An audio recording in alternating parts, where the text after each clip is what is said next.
देखिए, कहीं ना कहीं जो अभी पिछले कुछ दिनों से एक वातावरण का खराब करने का काम कुछ लोगों के द्वारा किया जा रहा था, आज उस वातावरण का जवाब देने के लिए दोनों पक्ष आपके बीच में हैं। एक पक्ष के रूप में कृष्णपाल जी हैं, जो अरविंद तेवतिया जी के पिताजी हैं। दूसरे पक्ष की तरफ से गिरीश जी हैं, जो हमारे उस दिन पर संचालन चल रहा था उसकी जिम्मेदारी भाई साहब के पास थी। और सभी लोग आपके बीच में हैं। मयंक गोयल जी भी हैं, ब्रजपाल तेवतिया जी भी हैं, और अरविंद जी के चचा भी हैं, फूल सिंह जी भाई साहब भी हैं। तो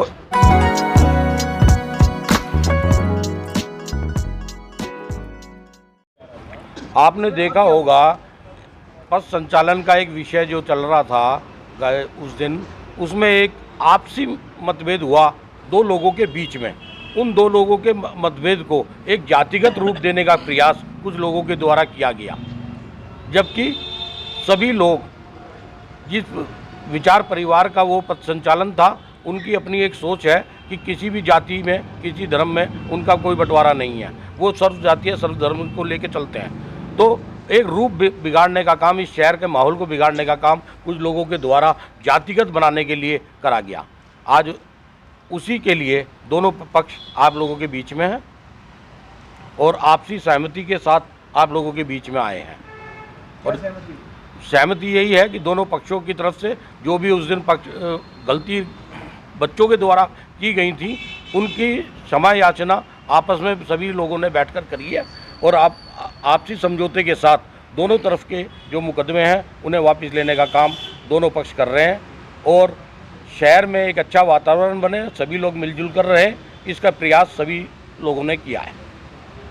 अभी आपके द्वारा ये कहा जा रहा है कि दोनों पक्षों की तरफ से जो मुकदमा लिखा गया था वो वापस, कहीं ना कहीं यानी कि दोनों देखिए, दोनों पक्षों की गलती इसलिए कह सकते हैं कि कहीं ना कहीं उस दिन जो हादसा हुआ वो दोनों तरफ कुछ ना कुछ रहा होगा। बच्चों का विवाद था, विवाद को एक बड़ा रूप दे दिया गया। बड़ा रूप देने का काम तो आप लोगों ने भी किया था। आप लोगों भी 5 घंटे वहाँ मौजूद रहे। उसके बाद अब पता नहीं शहर की जो माहौल है कौन बिगाड़ना चाहता था। वहाँ कुछ लोग फिर दरी लेकर भी बैठे, आमने सामने का हमने वहाँ देखा माहौल। तो आप दरी लेकर बैठने का कारण क्यों बना? कहीं ना कहीं अगर आपने उस दिन भी देखा हो तो सभी लोगों की मंशा ये थी कि ये कहीं ना कहीं बच्चों का झगड़ा है, तो इसे आपसी समझौते से निपटा लिया जाए। लेकिन कुछ लोग ऐसे शामिल हो गए बीच में जो समझौता नहीं होने देना चाहते थे, और उसी की वजह से वो बात बढ़ते बढ़ते उस दिन बिगड़ गई। यानी कि कुछ लोग सीधा सीधे कहते हैं कि आरएलडी के माध्यम से जो लोग थे वो बैठे हुए थे दूसरी तरफ से। देखिए, उस दिन भी एक बात कही गई थी कि ना तो ये कोई आरएलडी का विषय था, ना ये कोई किसी का, ये व्यक्तिगत दो लोगों का आपस का झगड़ा था, और व्यक्तिगत झगड़े को उसका रूप चेंज करने का काम किया जा रहा था। मतलब ये माने कि आज इस झगड़े का, हाँ बिल्कुल, उस झगड़े का अंत हो गया और दोनों पक्ष हंसी खुशी आपस में मिलजुल कर आगे बढ़कर अपने अपने काम धंधों पर अपने अपने सही निर्णयों को लेकर आगे चलने का काम करते हैं। आप आगे पूछना चाहते हैं कि जब एक एफआईआर हुई तो इसका मतलब सीधी सीधी ये है कि जो दूसरी एफआईआर हुई वो इसलिए करवाई गई कि समझौता हो गया, उसमें पुलिस अधिकारी भी शामिल थे इसमें। देखिए, पुलिस की जिम्मेदारी है कि अगर कोई पक्ष अपनी एप्लीकेशन दे रहा है तो पुलिस ने उस एप्लीकेशन को लेते हुए दोनों तरफ के हिसाब से अपनी कार्रवाई करी। और अपने आज अगर आप देख रहे हो तो उसमें जांच चल रही है दोनों केसों में। जो पूछना चाह रहा हूँ कि केवल दबाव बनाने के लिए संघ और भाजपा के ऊपर कि समझौता हो जाए, इसलिए क्रॉस एफआईआर। नहीं, ये तो नहीं कहूँगा कि संघ पर या भाजपा पर आज की तारीख में कोई दबाव बनाने की स्थिति आप महसूस कर सकते हैं। लेकिन मैंने अभी आपकी बात का जवाब आपकी बात का जवाब पूर्व में ही दिया कि संघ परिवार ये चाहता है कि हमारा कहीं भी कोई आपसी मतभेद किन्हीं भी जातियों में ना रहे, और हम सब मिलजुल कर उस पर एक अच्छे वातावरण को आगे लेते हुए राष्ट्र हित में कार्य करते रहें। आपकी बात स्वीकार्य है कि संघ सभी को साथ लेके चलता, लेकिन मैं बात एफआईआर कर रहा हूँ। मयंक गोयल बैठे हुए हैं, मैं भी उस नड्डा जी के प्रोग्राम में था जिसमें मयंक गोयल भी। और तो क्या मैं मतलब ये उम्मीद कर सकते हैं कि ये जाति सूचक शब्दों का इस्तेमाल किया जो, देखिए, जाति सूचक शब्द। दूसरी बात कि 307 तक की धाराएं लगाई गई भाजपा और संघ कार्यकर्ताओं के खिलाफ, तो इसका मतलब तो एक बहुत बड़ी साजिश थी।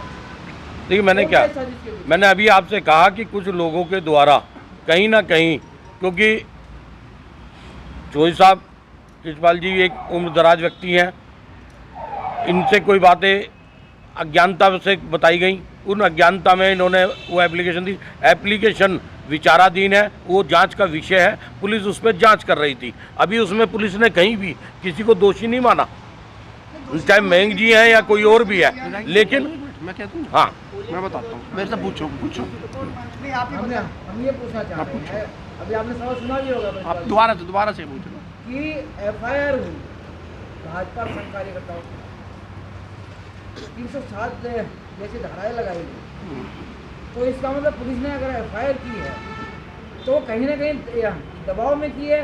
वो दबाव किसका था कि भाजपा और संघ कार्यकर्ताओं के खिलाफ एफआईआर करनी पड़ी? ऐसा दबाव किसी का नहीं था।